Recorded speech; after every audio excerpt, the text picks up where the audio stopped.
une déléguée pastorale, mais aussi une femme pasteur, puisqu'elles m'ont adoptée comme l'une des leurs.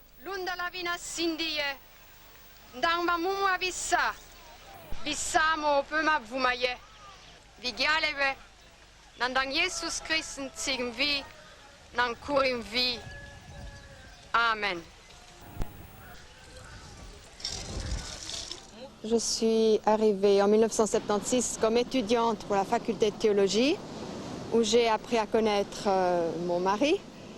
Et après un séjour en Suisse, nous sommes revenus, ça fait plus de 10 ans déjà, au Cameroun. La construction des églises est financée par les femmes qui soutiennent ainsi l'Église protestante africaine selon leurs moyens limités depuis bientôt 50 ans. À côté de cela, des études bibliques, méditation et bien d'autres activités. Ainsi, on distingue deux groupes de villages. Un village à Palabre où les habitants sont... Cette année, le thème étudié est « L'esprit de solidarité construit la paix dans la justice ».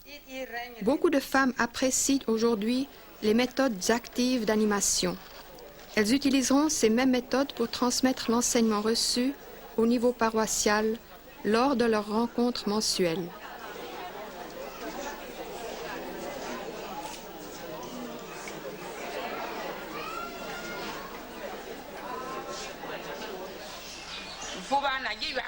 Chaque groupe rend compte de ses réflexions qui sont consignées sur un tableau pour pouvoir être comparées puis copiées.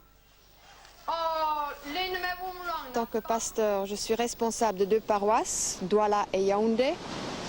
Responsable aussi de tout ce qui est formation biblique, pastorale dans l'Église, que ce soit la formation de base des pasteurs, délégués pastoraux et catéchistes, ou aussi recyclage des pasteurs, des catéchistes, des femmes de pasteurs, un cours par correspondance, l'aumônerie de l'association des femmes, et à côté de cela encore un peu ménagère, un peu paysanne, un peu épouse aussi, et bien d'autres petites tâches.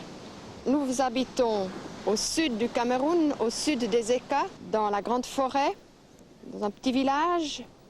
Douala est à 220 km de là, Yaoundé à 160 environ.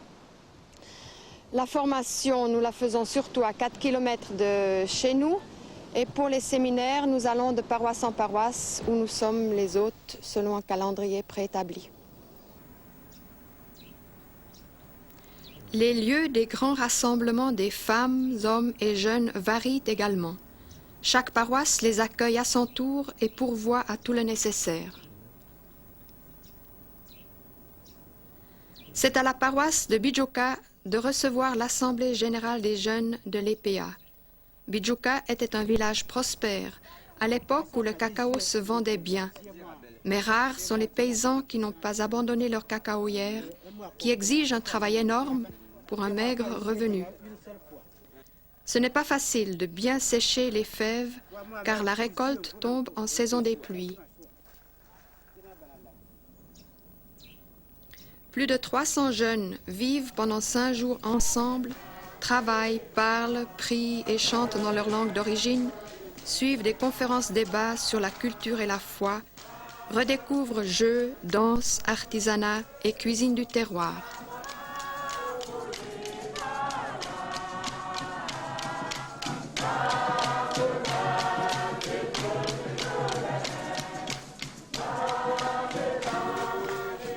Pour notre Église, rendre à chaque être humain sa dignité en l'enracinant dans sa culture, c'est à la fois témoigner de l'Évangile et rendre possible une vraie rencontre avec cet Évangile.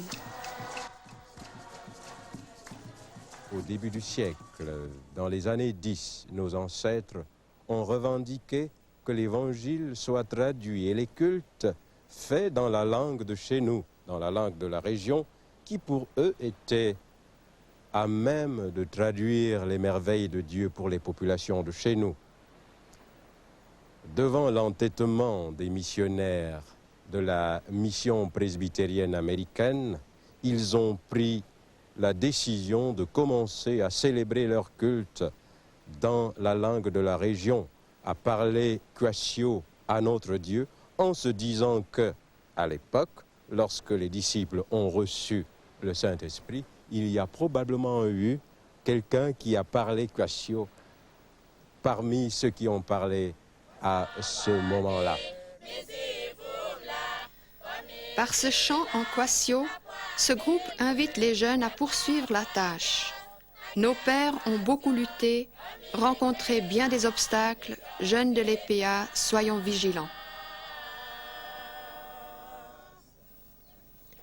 Notre Église se dit africaine parce qu'elle veut que chacun, chacune puisse recevoir l'Évangile dans sa langue d'origine.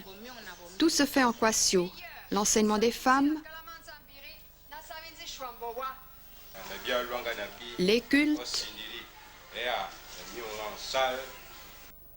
et les conférences et tables rondes des jeunes. Dans les années 30 déjà, les jeunes avaient apporté leur contribution à la lutte de leurs aînés pour sauvegarder la langue. Des Normaliens avaient composé et traduit des cantiques en Kwasio, tradition qui se poursuit aujourd'hui et aide à mieux fixer la langue.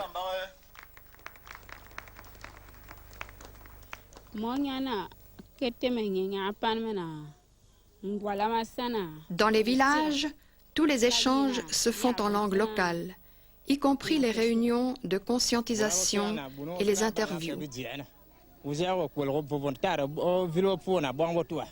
En fait, nous nous réunissons encore ici aujourd'hui au sujet de notre programme d'animation rurale qui a déjà été lancé dans ce village.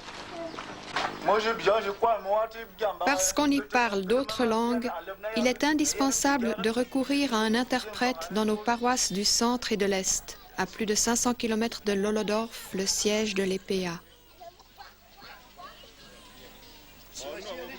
Ici, à l'Est, la tradition de régler les problèmes et prendre des initiatives de manière communautaire en se retrouvant dans les maisons à palabres est restée vivante. C'est là que la jeunesse s'initie à la sagesse des aînés.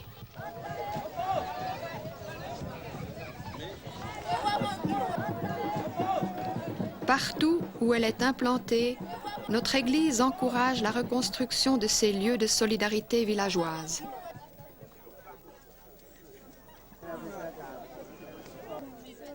Mais revenons à la rencontre des jeunes. Par la danse, les chants et les jeux, l'Église protestante africaine souhaite forger une génération de chrétiens africains vivant debout, solidement enracinés dans leur culture, non pas par nostalgie d'un passé révolu, mais pour tourner résolument le dos à l'être d'emprunt que d'aucuns ont voulu imposer en Afrique. Par ailleurs, tel que nous comprenons l'Évangile, jeux et danses font partie de la vie en plénitude que le Christ est venu apporter au monde, selon Jean 10, 10. Chaque année, les jeunes consacrent une journée plus particulièrement à la redécouverte de ce patrimoine. La danse Mbala permet de mieux se connaître. Chacun et chacune, à son tour, entre dans le cercle et montre sa façon de danser, puis désigne son remplaçant avant de se remettre dans les rangs. Et à chaque changement de danseur, l'on essaye de se souvenir de son nom.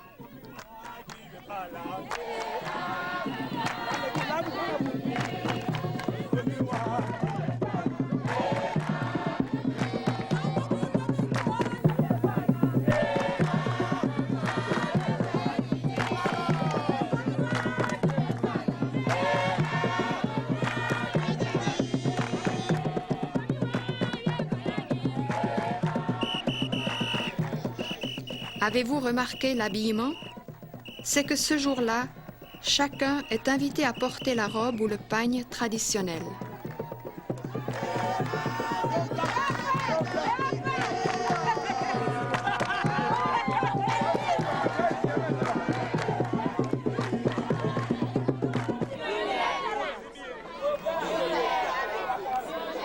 Parmi les nombreux jeux remis en valeur, certains font partie du patrimoine universel, avec quelques adaptations locales. Tous les jeux se font en groupe. leur valeur de socialisation et de développement de l'esprit de solidarité est évidente.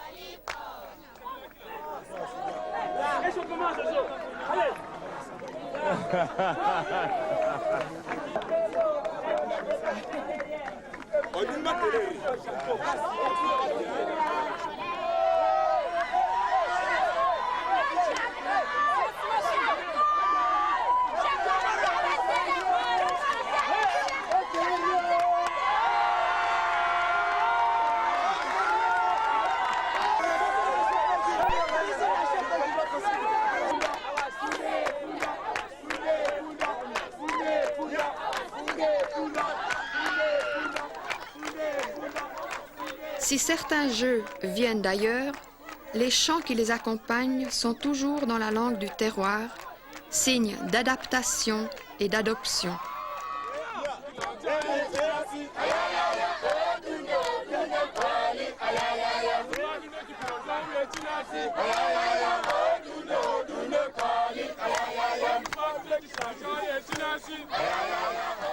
Attention à ne pas garder la balle en chiffon longtemps sur ses jambes, on serait obligé de révéler le nom de son ou de sa bonne amie.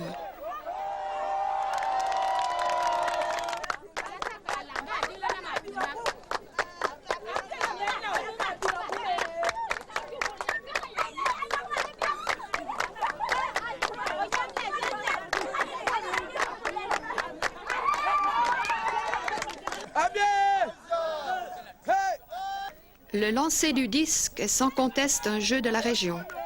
Tandis que la première équipe lance des disques coupés dans le tronc du parasolier, la deuxième tente de l'arrêter en plein vol en lançant des flèches en bois. Jeu d'adresse initiant à la chasse. Les dictons et proverbes s'apprennent aussi par le jeu.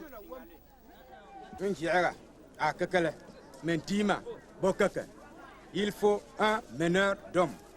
Donc, il faut qu'une personne prenne l'envol pour que la suite suive. Moi, quand le jeune bananier se fait porter par sa propre écorce, cherchons à nous débrouiller par nos propres moyens.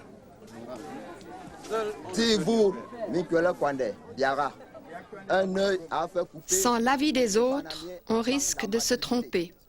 Pas facile de traduire des proverbes et d'en donner le sens exact en français. À deux, ne fait pas le poids. L'union fait la force.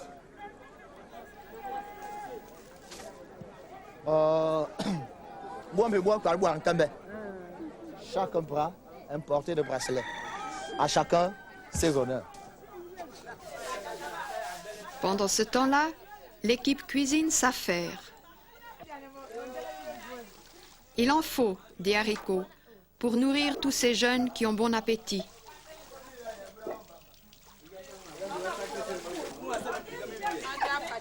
Des montagnes de manioc et de bananes plantains sont épluchées.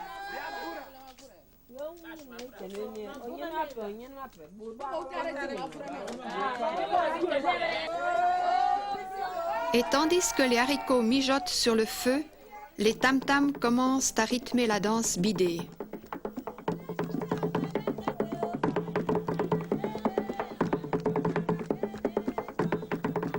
Depuis plusieurs années déjà, l'une des dernières danseuses de talent transmettait aux jeunes de notre église la danse bidée.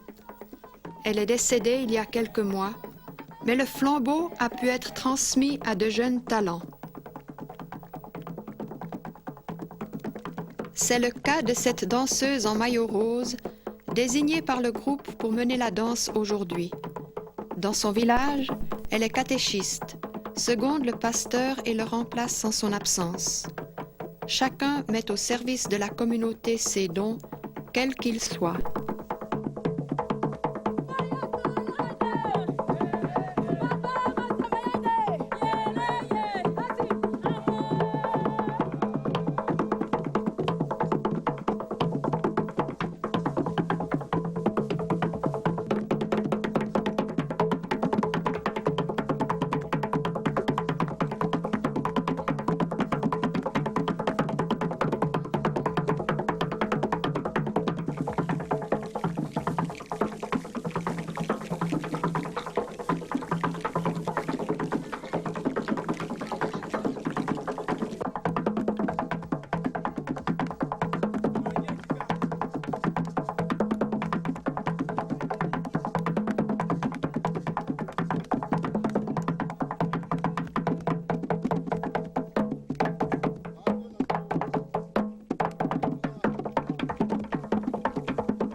L'Église protestante africaine a d'abord évolué toute seule parce qu'elle a voulu établir des liens. Vous savez qu'à l'époque, il était difficile à des nègres, je dirais, à des noirs, de mener une activité comme celle-là.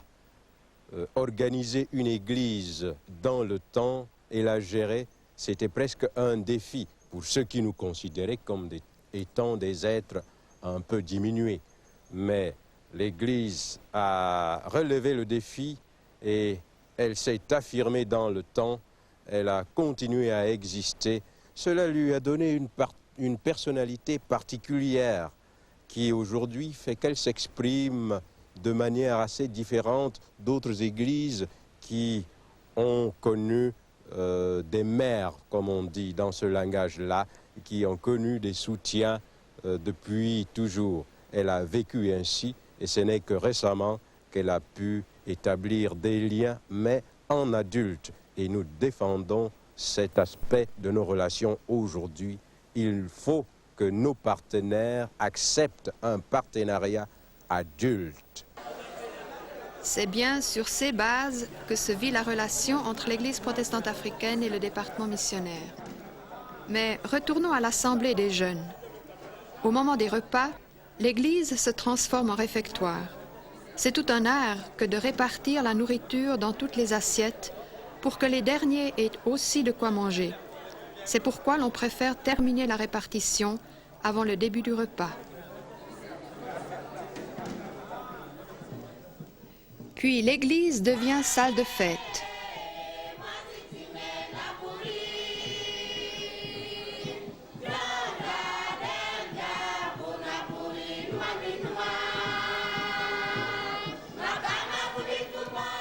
L'église protestante africaine se veut ouverte à tous. Des jeunes d'autres communautés peuvent s'intégrer dans le mouvement de notre Église, comme ce groupe de catholiques qui est ce soir au programme pour présenter ses chants.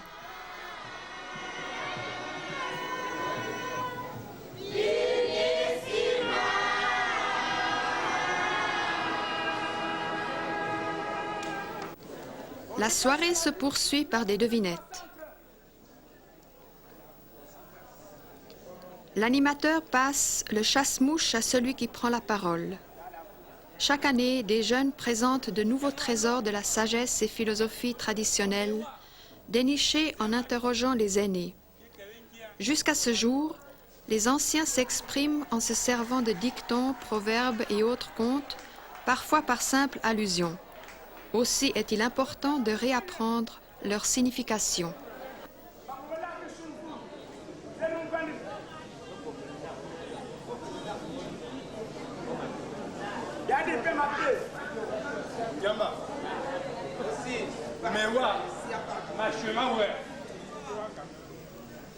Qui comprend ce dicton? Le vieux chien ne lève pas la tête au bruit des préparatifs de la cuisine, mais au bruit de l'os qui tombe.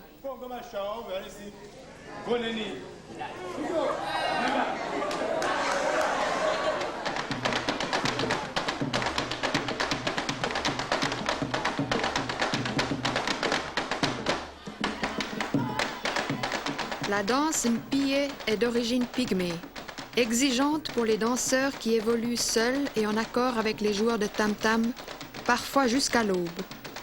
Il y a quelques années encore, il était inimaginable qu'un jeune présente une danse traditionnelle, et moins encore celle des pygmées. Aujourd'hui, plusieurs groupes se mesurent au sein de l'association des jeunes.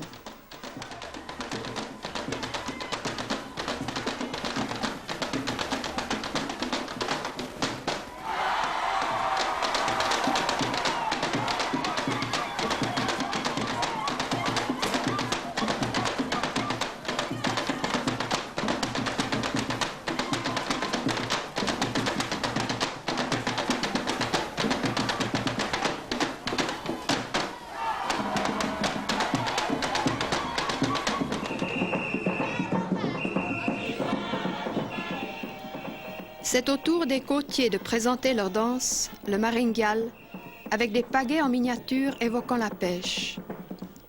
Qui pouvait imaginer que les danses traditionnelles échapperait au triste sort d'être relégué dans les musées et n'être plus que du folklore?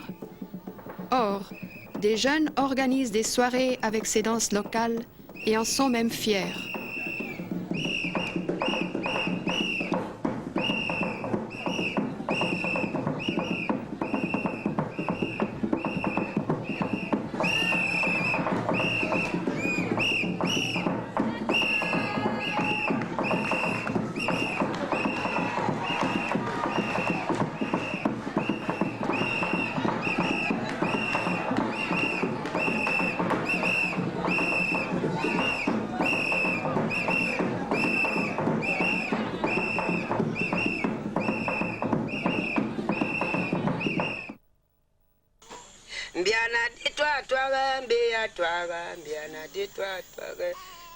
Deux chants pour clore notre tour d'horizon sur les racines culturelles revalorisées par notre Église au nom de l'Évangile. En effet, chacun, et pourquoi pas chaque culture, a du prix aux yeux de Dieu. Les berceuses font partie du patrimoine qui était sur le point de disparaître.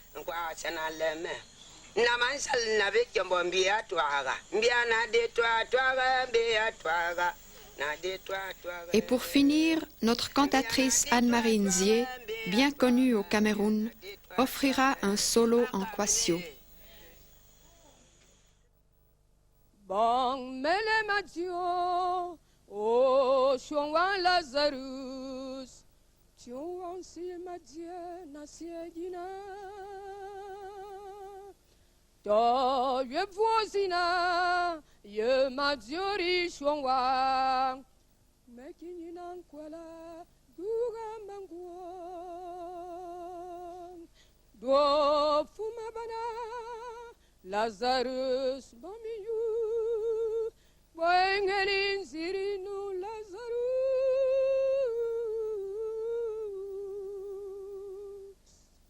o manyamika